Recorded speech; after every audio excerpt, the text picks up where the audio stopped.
स्वस्थ दंपति, स्वस्थ संतान, स्वस्थ समाज। विवाह केवल दो व्यक्तियों का मिलन ही नहीं, उससे आगे पीढ़ियां बढ़ती हैं, समाज का निर्माण होता है। तो दंपतियों का स्वास्थ्य कैसा हो, मैंने अधिकांश लोगों को देखा है कोई तैयारी नहीं करते। हालांकि हमारे वेद में तो गर्भाधान संस्कार की बात कही गई, कोई तैयारी नहीं, संतान के बारे में सोचते नहीं, और स्वास्थ्य भी अच्छा नहीं होता। कई बार दोनों का ही स्वास्थ्य अच्छा नहीं होता, कई बार दो में से एक का स्वास्थ्य अच्छा नहीं होता है।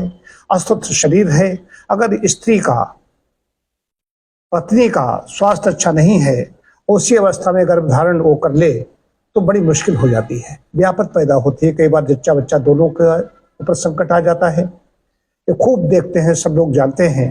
तो स्वास्थ्य, मेरा कहना है कि दोनों का अच्छा होना चाहिए, उसके बाद में ही संतान के बारे में सोचें। कि स्वस्थ संतान चाहते हो तो सबसे पहले दंपति अपना आदर्श स्वास्थ्य बनाएं, उसके बड़े लाभ है। आदर्श स्वास्थ्य हमारा होगा तो कहीं पर भी ज्यादातर इसकी गायनकोलॉजी की, किसी हॉस्पिटल की भी आवश्यकता नहीं पड़ती है। अब तो ठीक है, हॉस्पिटल में गए लेकिन नेचुरली ही प्रसव हो जाता है।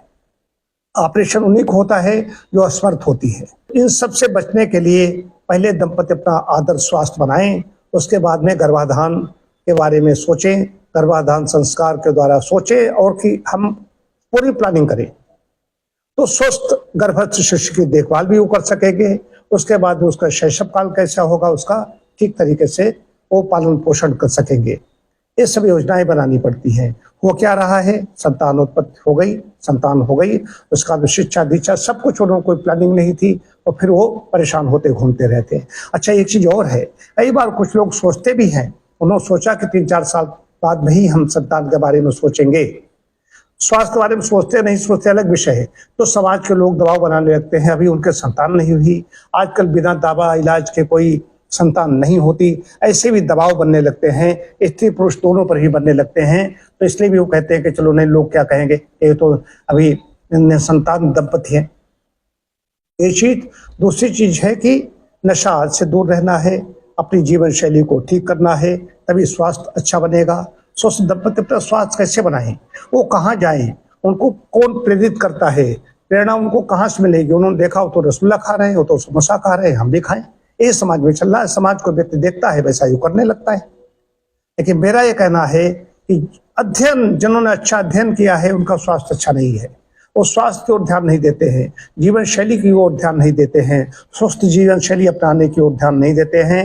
इसलिए स्वस्थ माता पिता ही स्वस्थ संतान को जन्म दे सकते हैं। ये बहुत बड़ी बात कह रहा हूं। उन्हें तन मन से स्वास्थ्य अपना अच्छा बनाना होगा। कुपोषण आदि से पहले ही न्यूट्रिशन पर्याप्त लेना पड़ेगा। स्वास्थ्य परीक्षण कराएं, योग ध्यान करें। मन स्वास्थ्य के लिए बच्चे का मानसिक स्वास्थ्य अच्छा हो, बच्चा शांत हो और स्वस्थ हो, इसके लिए बहुत बड़े उपद्रवी बच्चे मैंने देखे हैं, उसके लिए मन शांत। गर्भकाल में फिर ध्यान बहुत आवश्यक है। दोनों ही दंपति बैठे, ध्यान के लिए बैठे, और आवश्यकता पड़ रही है तो अपने चिकित्सक से संपर्क करें।